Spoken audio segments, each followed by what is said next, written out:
Quiero que te imagines algo.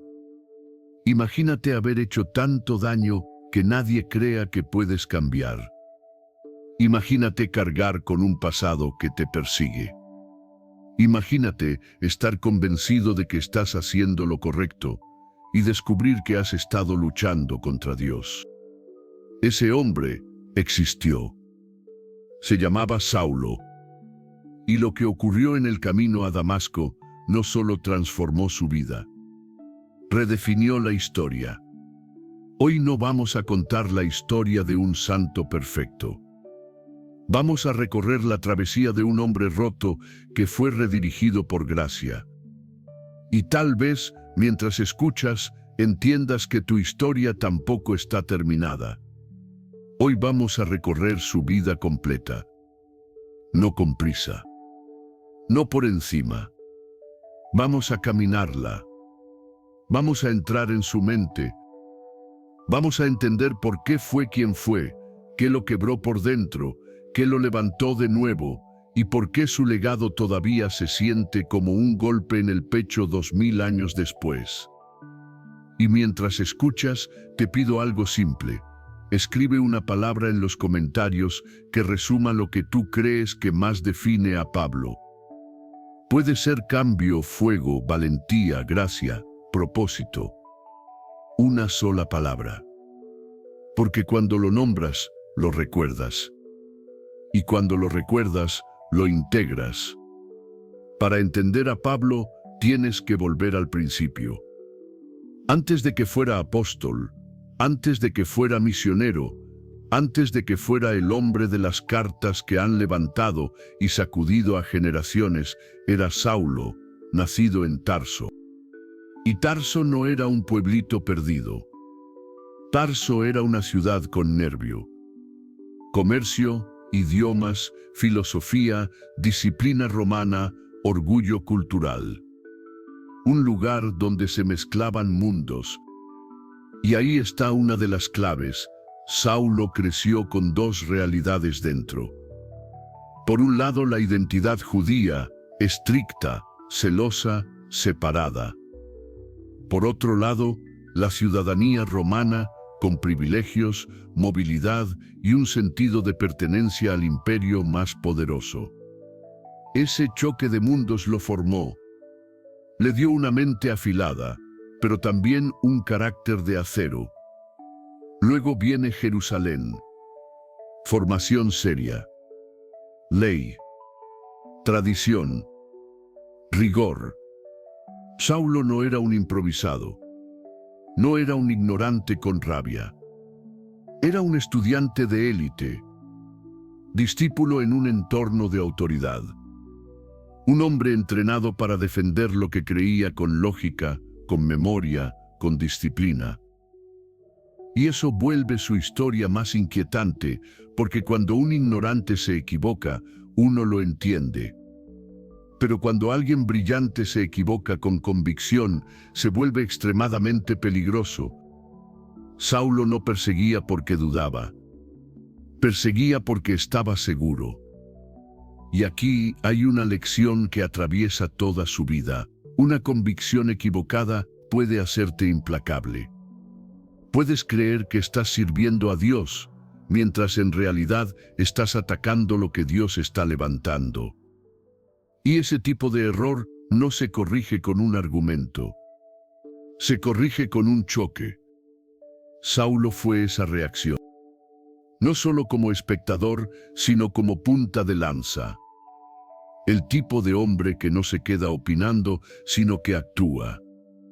Y hay un momento que marca su psicología de manera brutal. Esteban. Un hombre lleno de fe, con una claridad que no parecía humana, hablando con autoridad delante de líderes. La tensión crece, la acusación se enciende, el juicio se vuelve furia. Y entonces lo apedrean. Y mientras lo apedrean, Esteban no maldice. No suplica venganza. Pide perdón por ellos. Eso es una escena que no debería existir. Y sin embargo, ocurrió. Y ahí aparece Saulo como testigo.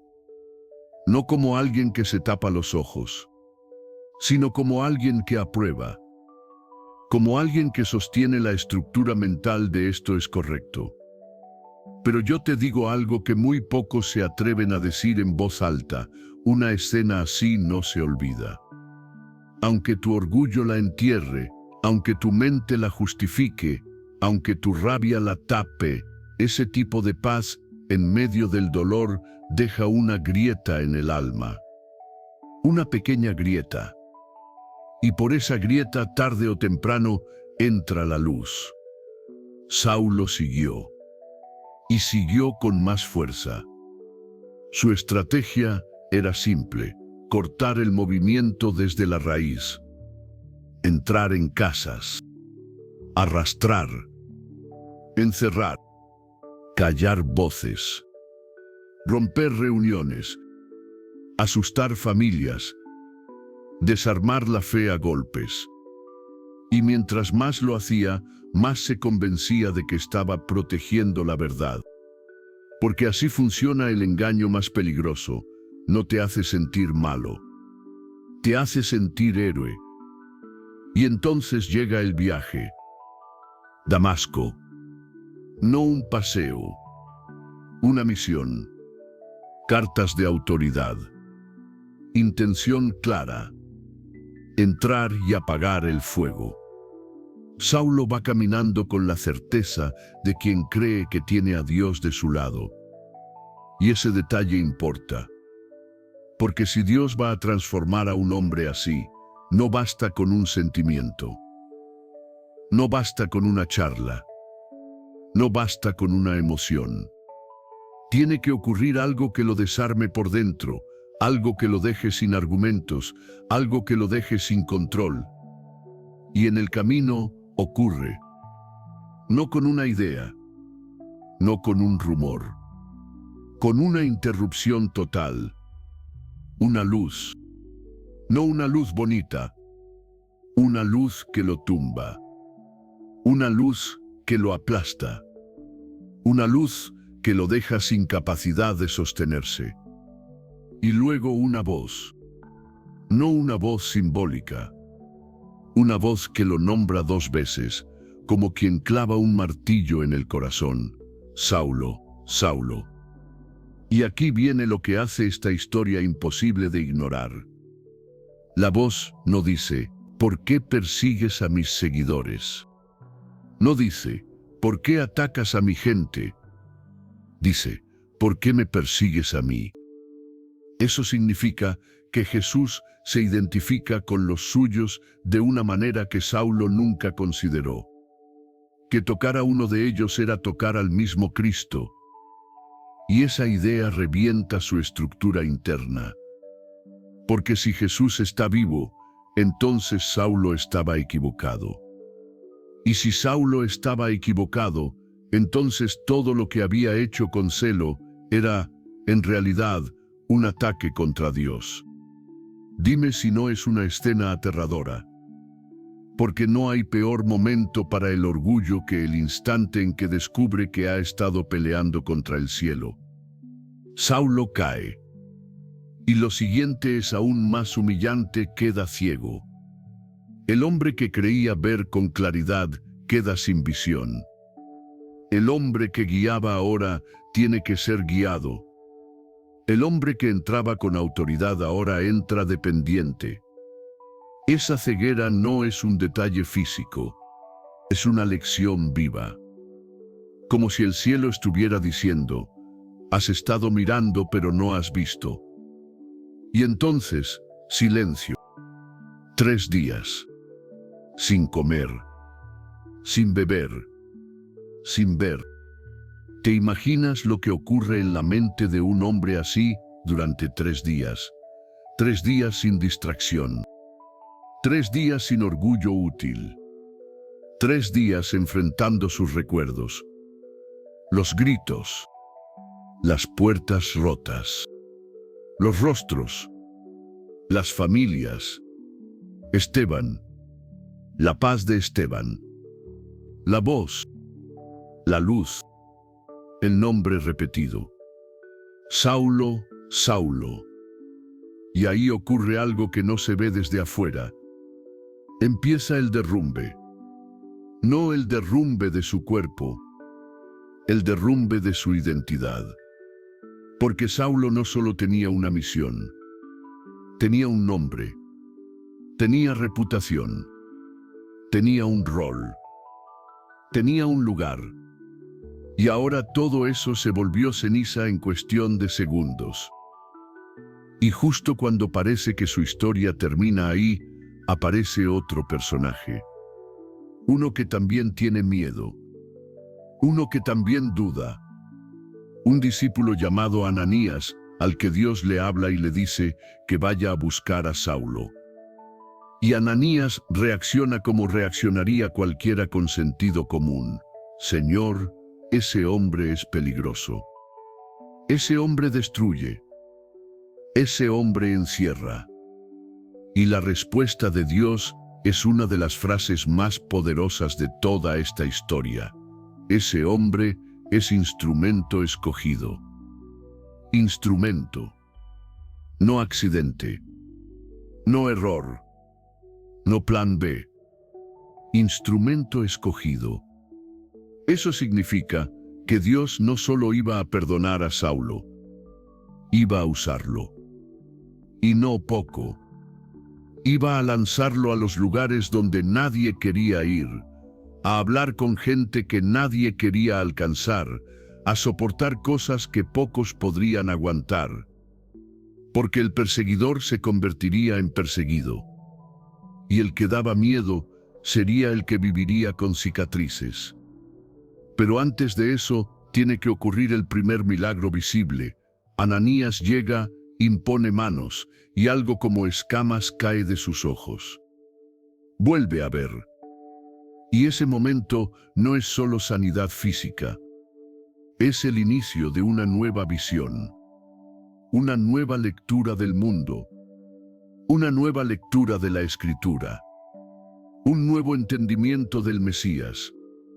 Y ahí nace Pablo. No nace como leyenda.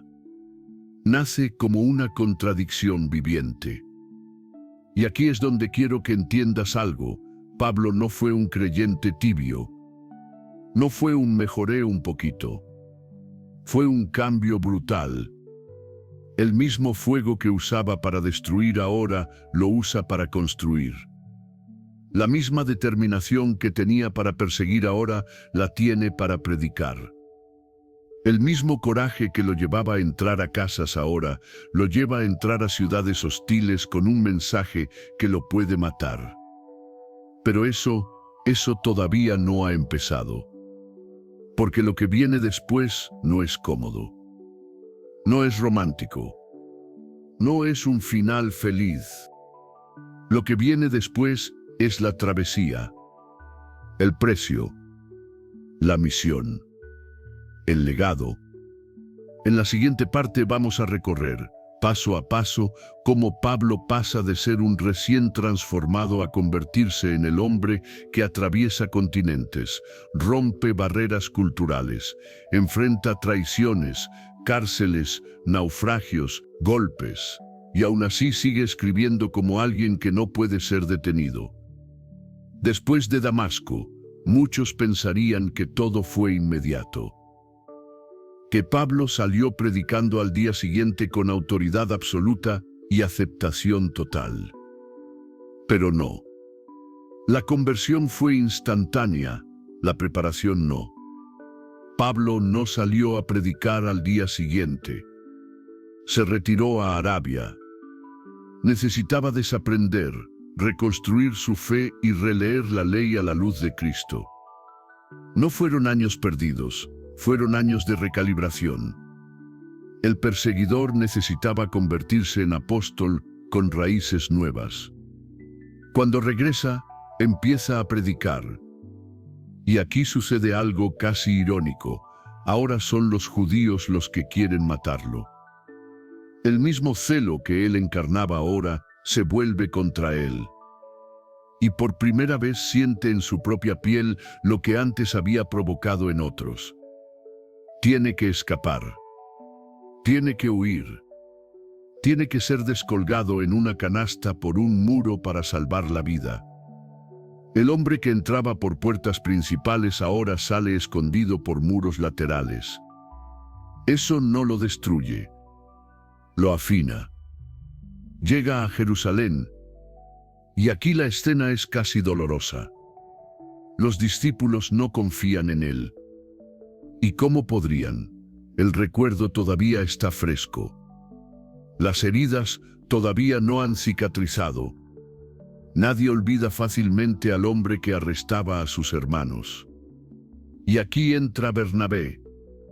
Y este detalle es clave, porque toda gran misión necesita un puente. Bernabé confía en lo que Dios hizo en Pablo antes de que todos lo crean. Lo presenta, lo respalda, lo valida. Y esa puerta abierta cambia la historia.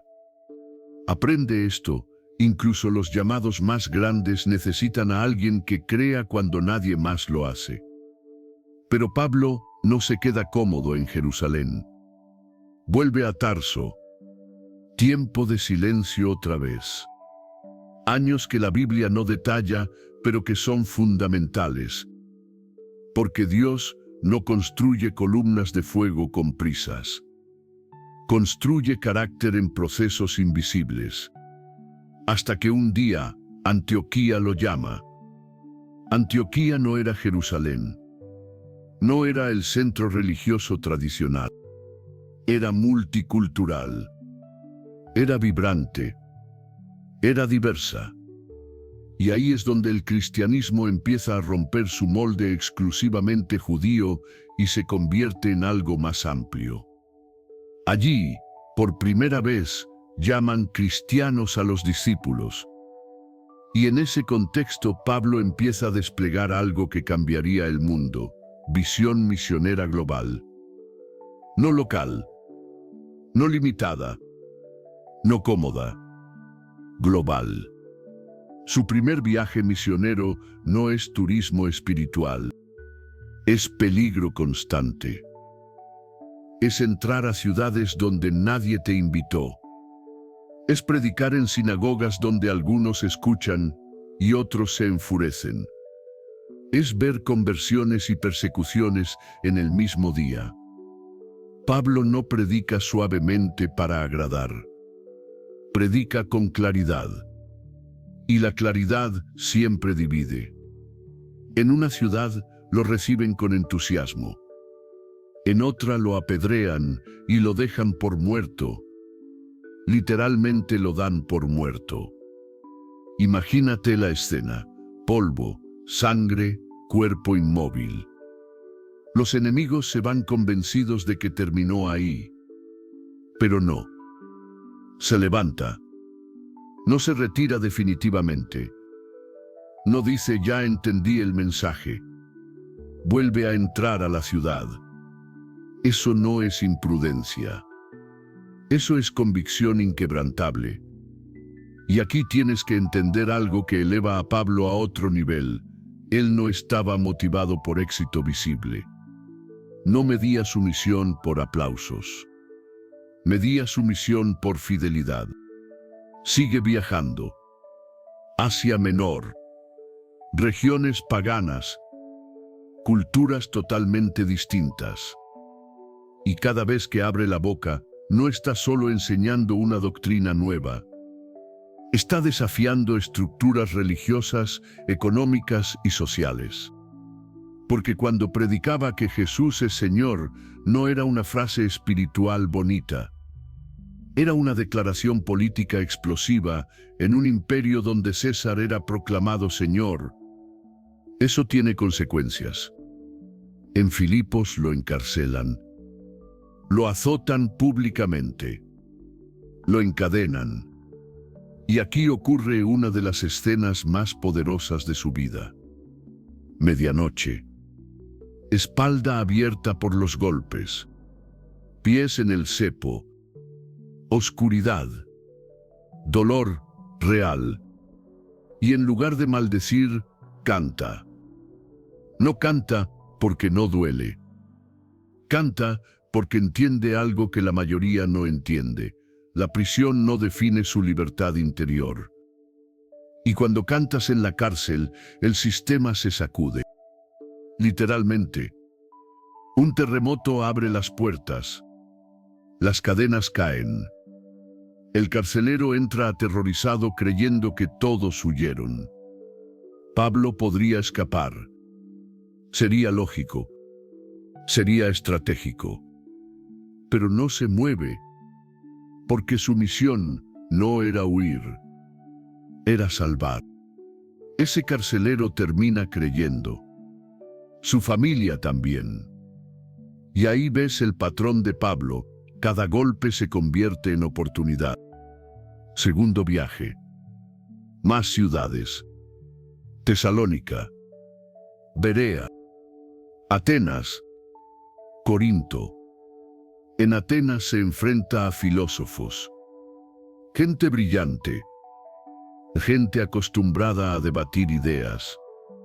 Y Pablo no retrocede. No simplifica el mensaje para encajar. Habla del Dios desconocido al que ellos adoraban sin conocer. Usa su cultura para conectar, pero no diluye el mensaje. Eso es genialidad estratégica. En Corinto trabaja con sus manos. Hace tiendas. No depende económicamente para no dar excusas. Y escribe cartas.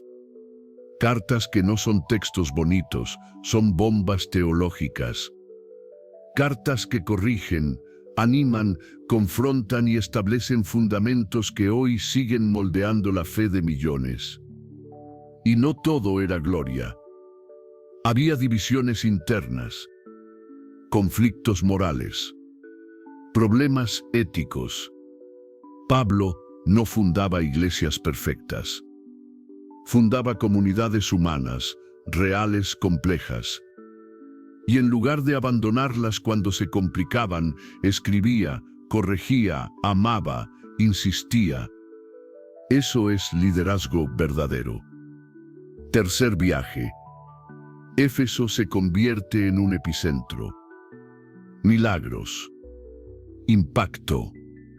Transformación cultural tan fuerte que afecta la economía local porque la gente deja de comprar ídolos. Cuando el evangelio empieza a tocar el dinero, el sistema reacciona. Disturbios, amenazas, oposición organizada. Pero Pablo no retrocede. Y aquí quiero que entiendas algo profundo. Pablo no era adicto al riesgo. Era adicto al propósito. Podría haberse quedado en una ciudad segura. Podría haber construido una plataforma cómoda. Pero algo dentro de él lo impulsaba a seguir. Y en medio de todo eso, escribe algunas de las cartas más profundas jamás redactadas. Romanos. Un tratado impresionante sobre gracia, ley, justificación, vida en el Espíritu.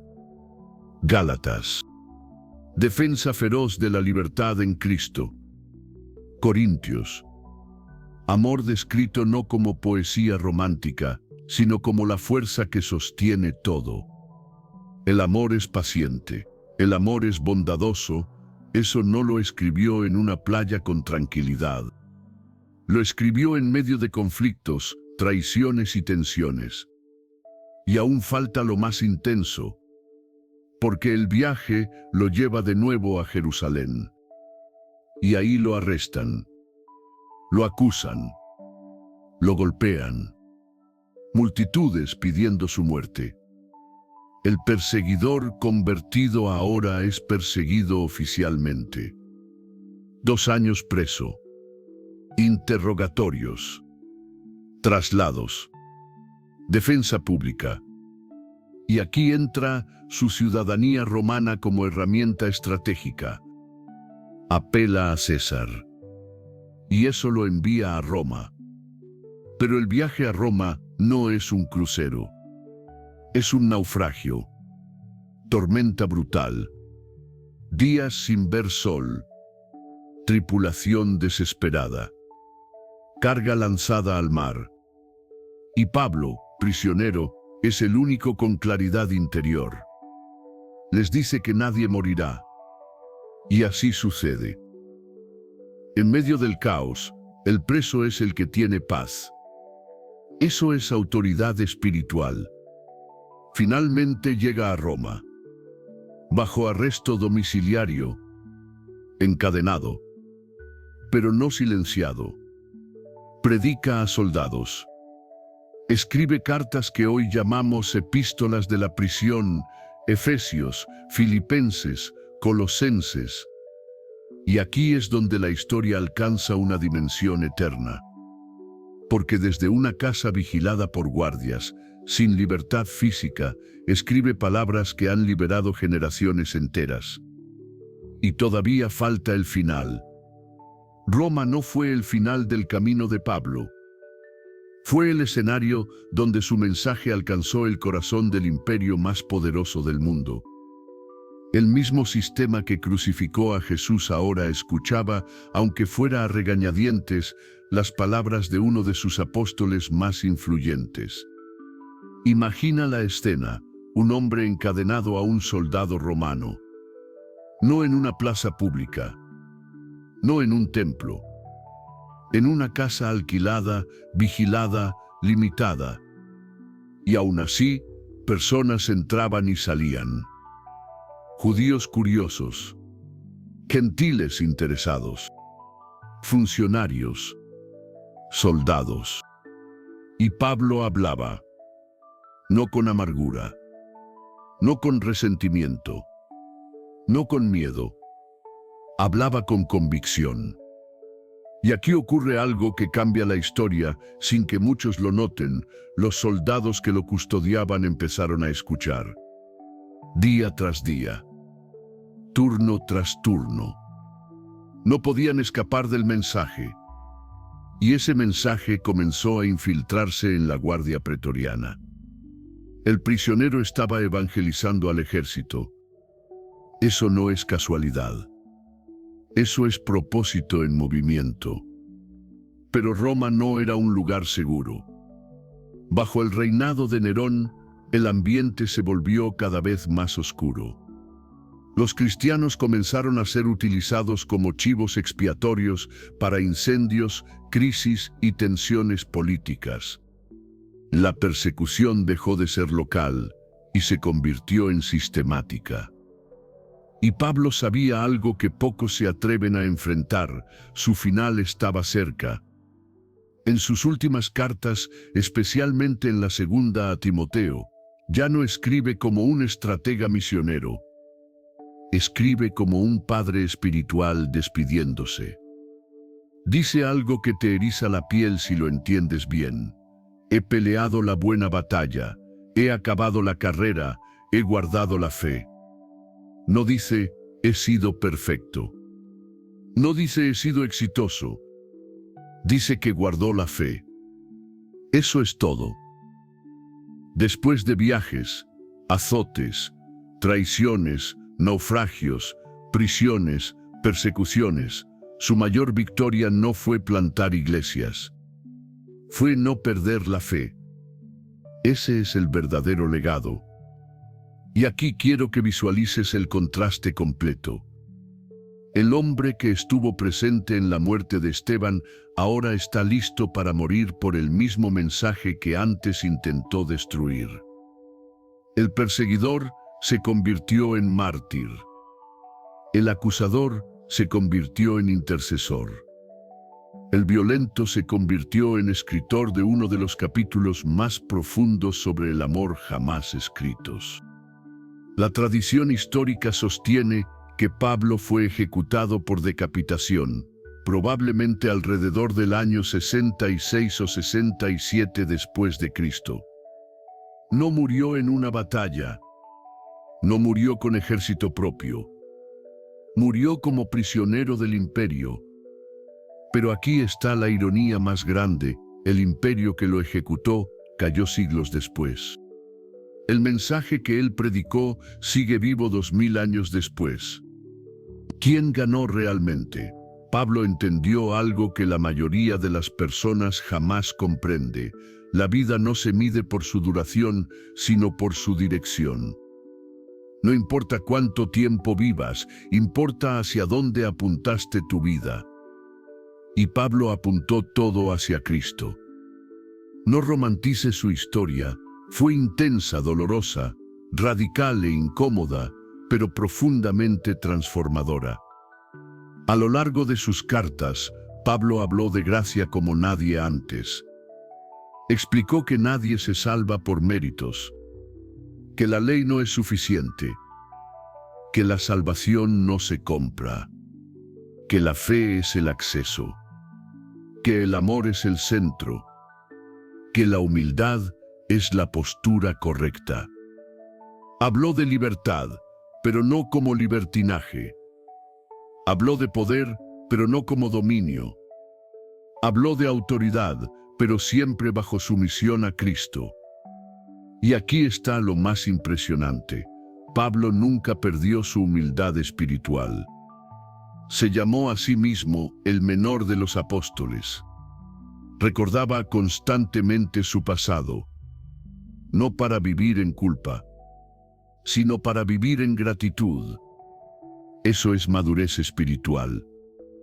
Porque solo alguien realmente transformado puede mirar su pasado oscuro sin negarlo y aún así no ser definido por él. Pablo no negó que persiguió la iglesia. Lo reconoció, lo aceptó y lo convirtió en testimonio. Eso es poder. Y ahora quiero que entiendas algo que va más allá de la historia. La razón por la que Pablo sigue impactando el mundo no es solo por lo que hizo, es por lo que escribió. Sus cartas redefinieron la fe, la comunidad y la identidad cristiana, y no fueron escritas desde comodidad, sino desde conflicto real. Y ahora déjame decirte algo directo, sin adornos, la historia de Pablo no es solo para admirarla. Es para confrontarte. Porque Pablo no fue extraordinario por talento natural. Fue extraordinario por rendición total. Y ahí está la diferencia. Muchos quieren impacto sin entrega, legado sin sacrificio y transformación sin ruptura. Pablo tuvo que perder su antigua identidad para ganar una nueva. Tuvo que soltar prestigio religioso para abrazar propósito eterno. Tuvo que ser odiado por quienes antes lo admiraban. Y aún así, no retrocedió. Cuando lo apedrearon, volvió a entrar. Cuando lo encarcelaron, cantó. Cuando lo acusaron, predicó. Cuando lo juzgaron, testificó. Cuando lo condenaron, perseveró. Eso no es carácter común. Eso es convicción profunda. Y lo más poderoso de todo es que su historia demuestra algo que muchos necesitan escuchar. Nadie está demasiado lejos para ser transformado. Si Pablo pudo cambiar, cualquiera puede. Si el mayor perseguidor pudo convertirse en el mayor predicador, entonces no existe pasado que Dios no pueda redimir. Pero hay algo más profundo todavía. Pablo entendió que su vida no le pertenecía. Y eso cambia todo. Porque cuando entiendes que tu vida no es solo para tu comodidad, empiezas a vivir con otro nivel de propósito. Pablo no vivió para acumular. Vivió para sembrar. No vivió para construir imperios personales. Vivió para establecer comunidades. No vivió para proteger su reputación. Vivió para proteger el mensaje. Y ese es el tipo de vida que deja huella eterna. Ahora, antes de entrar en la parte final, quiero que respires esto. La historia de Pablo no es una historia antigua sin relevancia moderna. Es una historia que sigue desafiando a cualquiera que la escuche con honestidad.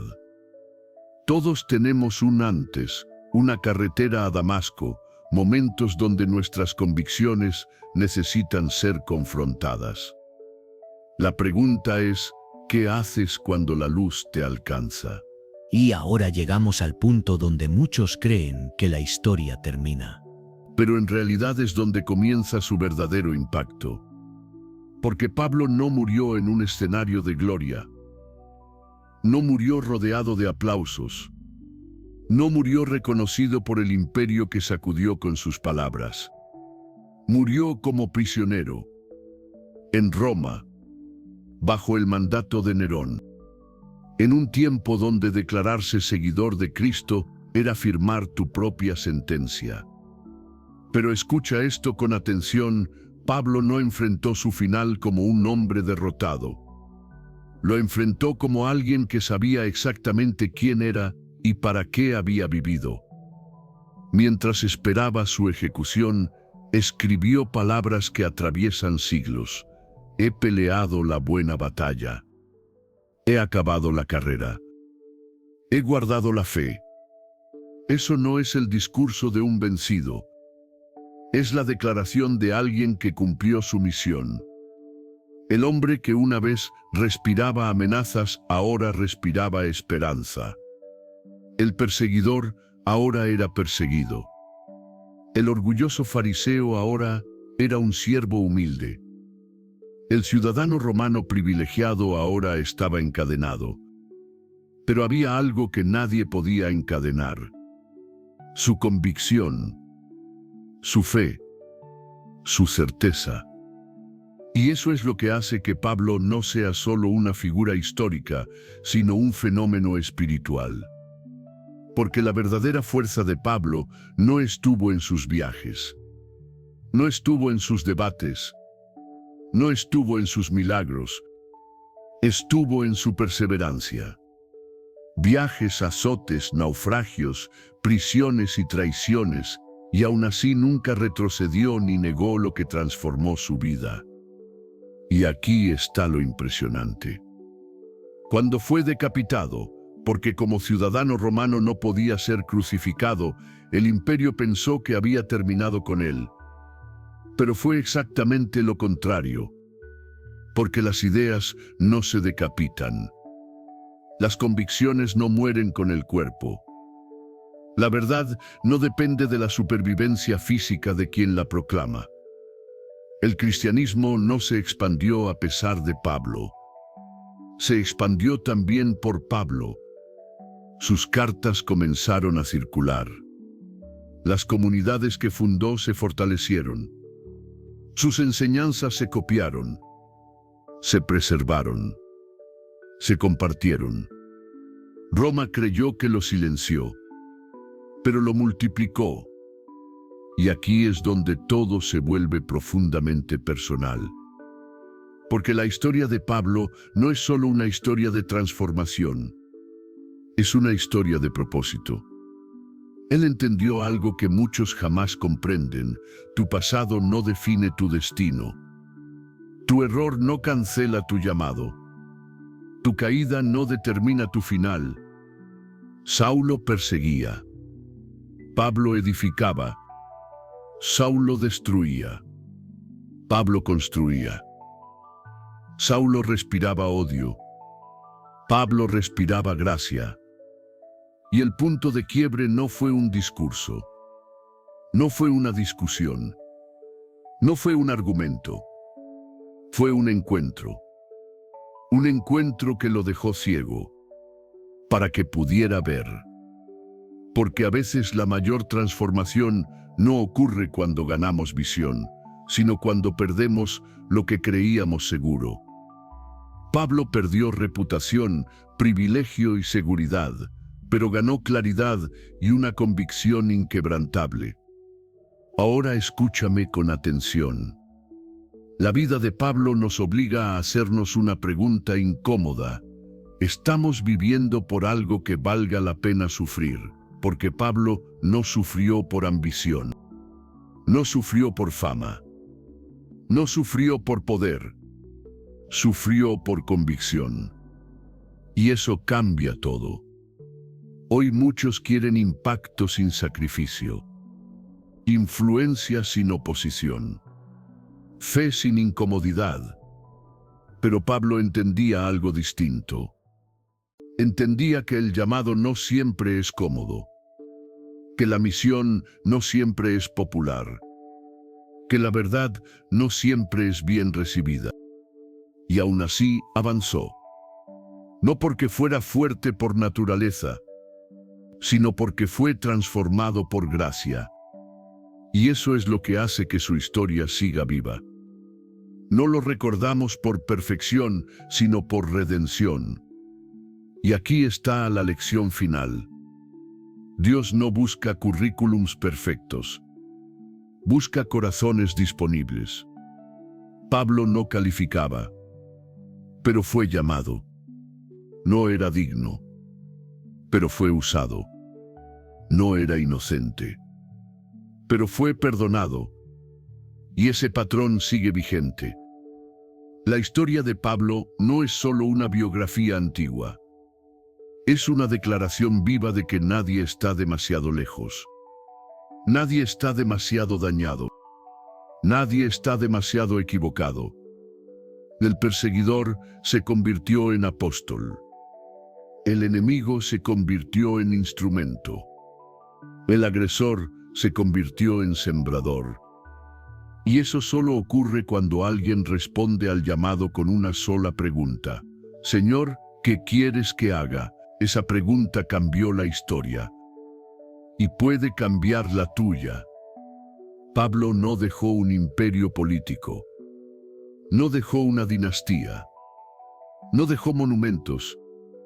Dejó cartas. Dejó comunidades. Dejó doctrina. Dejó ejemplo. Dejó un modelo de resiliencia que sigue incomodando al mundo moderno. Y dejó algo más poderoso que todo eso. Dejó un legado eterno. Un legado que no depende del aplauso ni del poder humano, sino de obediencia. Y ahora quiero cerrar contigo, de la misma manera que empezamos.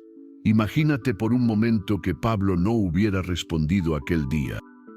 Imagínate que hubiera ignorado la voz, que hubiera resistido el llamado, que hubiera vuelto a su antigua vida.